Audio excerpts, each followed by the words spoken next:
तर आज मी वालाची उसळ करणार आहे आणि वालाच्या उसळीसाठी लागणार आहेत 3 वाटी वाल, हे मोड आलेले वाल आहेत, एक मीडियम साईजचा बारीक चिरलेला कांदा, एक मीडियम साईजचा कच्चा बटाटा, कोथिंबीर, 2 चमचे लाल तिखट, अर्धा चमचा हळद, 2 चमचे आलं लसूणची पेस्ट, 2 चमचे गरम मसाला आणि टोमॅटो प्युरी घेतली आहे।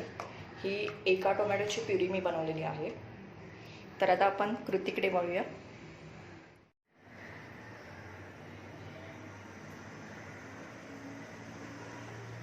तर आता गॅसवर मी एक टोप ठेवला आहे आणि त्यात 1 पळी तेल मी गरम करत ठेवलं आहे।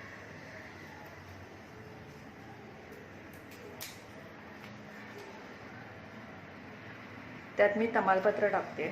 हे ऑप्शनल आहे, तुम्हाला टाकायचं असेल तर तुम्ही टाकू शकता, नाही टाकलं तरी चालेल।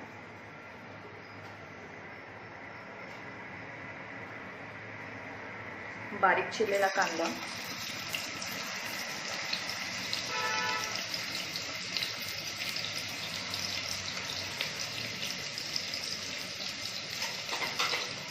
हा नीट गुलाबी होईपर्यंत परतून घेणार आहोत आपण।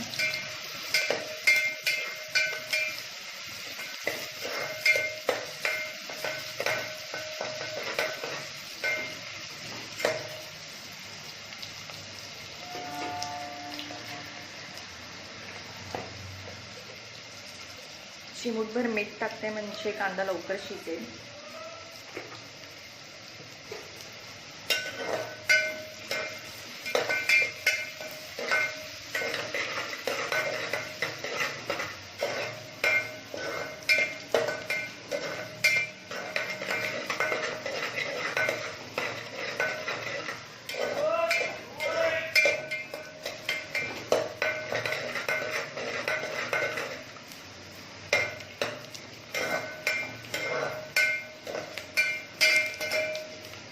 कांद्याचा रंग चेंज झालेला आहे।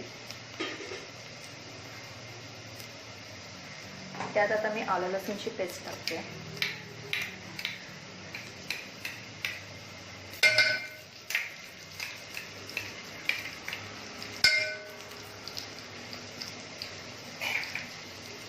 परतून घ्यायचं मीठ कांद्यामध्ये।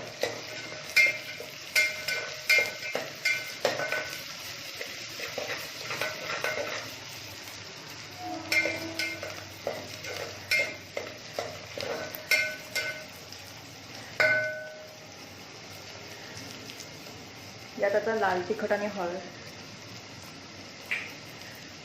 गरम मसाला हे टाकून नीट परतून घेऊया।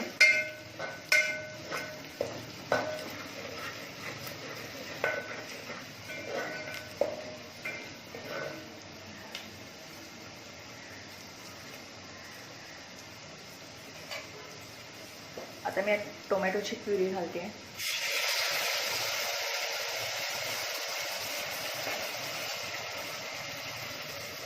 परतून घ्यायचं आहे।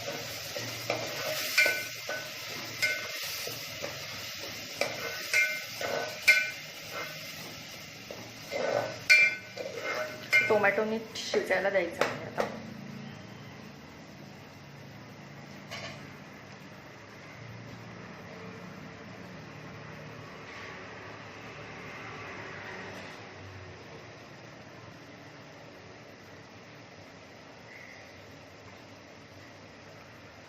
थोडंसं पाणी घालते मी।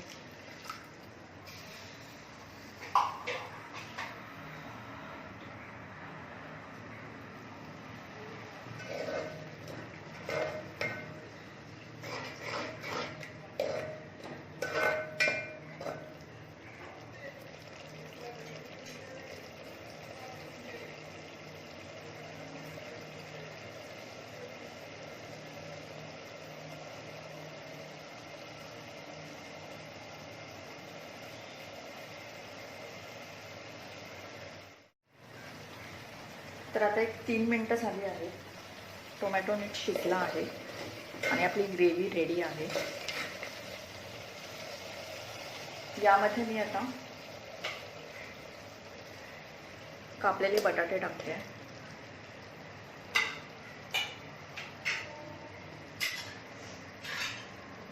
आणि वाल टाकते.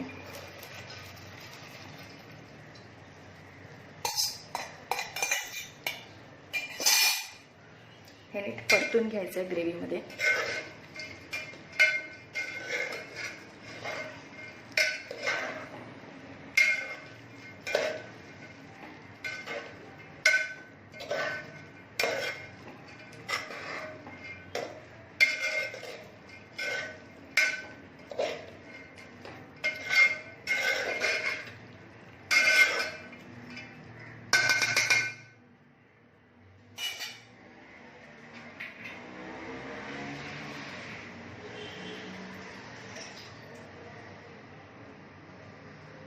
आता यात मी 1 ग्लास पाणी टाकते.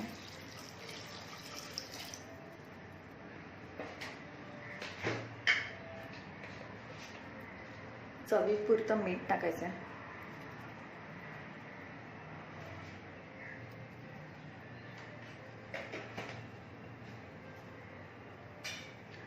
थोडं मिक्स करून घेऊया.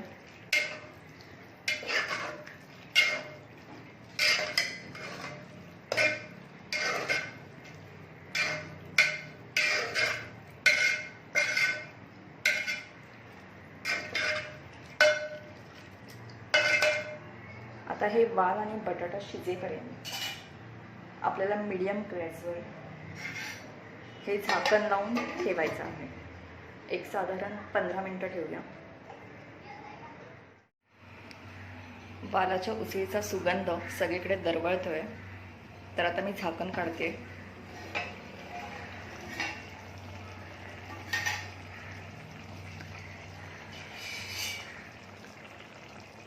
बटाटा शिजला आहे की नाही ते चेक करायचं आहे.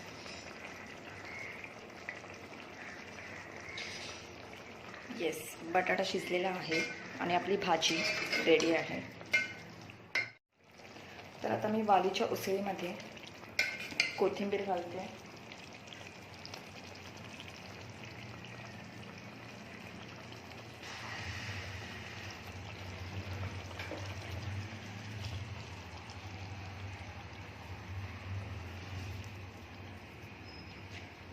तर मग ही वालीची उसळ तुम्ही भात, भाकरी आणि चपाती यांच्याबरोबर खाऊ शकता. तुम्हाला ही रेसिपी आवडली असेल तर नक्की करून बघा.